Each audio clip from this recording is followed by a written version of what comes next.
Fourth down success is huge. I think we're top 5 in the country in the amount of times we've gone for it on fourth down, and our success rate is in the top 5, I think, in the country.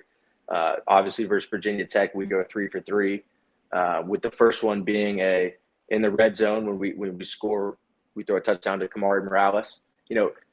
A defense's goal when an offense gets to the red zone is to hold them to a field goal, because those points add up, right? It's simple math. We can all do it. Especially when they're down inside the 5-yard line. To be able to hold a team to a field goal instead of a touchdown is huge. So us being able to go for it on fourth down in the red zone, especially, in the goal line area is big. The second one was, it was the second drive of the game, and it's 4th and 7 just beyond the 50-yard line. That's a limbo situation for all coaches, right? Do we punt it and do we pin them down, or do we let, Drake May be able to deliver a strike to somebody? He finds Josh Downs on a kind of throw up play, 4th and 7, but momentum is a crazy thing in the game. We get that first down and then we go down and score the next, the few plays after that. So instead of, either punting the ball away back to their offense or, not converting that fourth down, we ultimately convert that fourth down and we go down there and score and put points on the board. So that's just a huge momentum swing in the game because we're able to do that. Yeah, and what's the benefit of having Drake May as your quarterback when you're going for fourth down? Obviously, that's a big role of it because of how mobile he is and his ability to pass the ball. The first thing you said it is his mobility.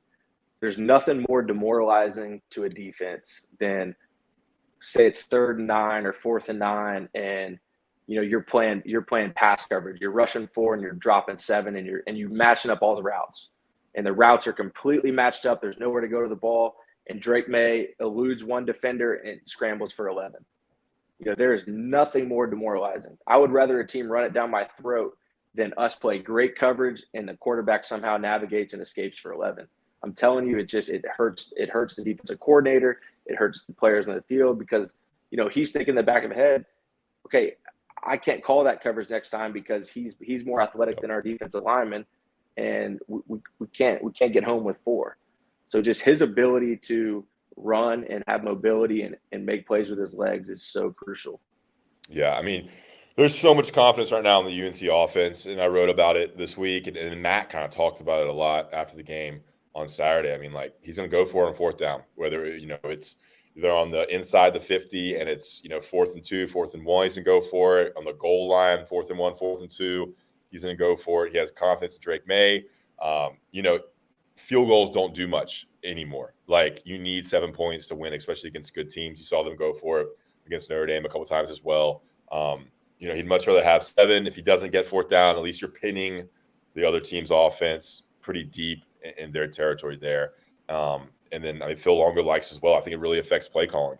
I know your thoughts on this, but if this was a big thing from this week. If you have, after first down, if you have 4 downs, it affects your play call on second down.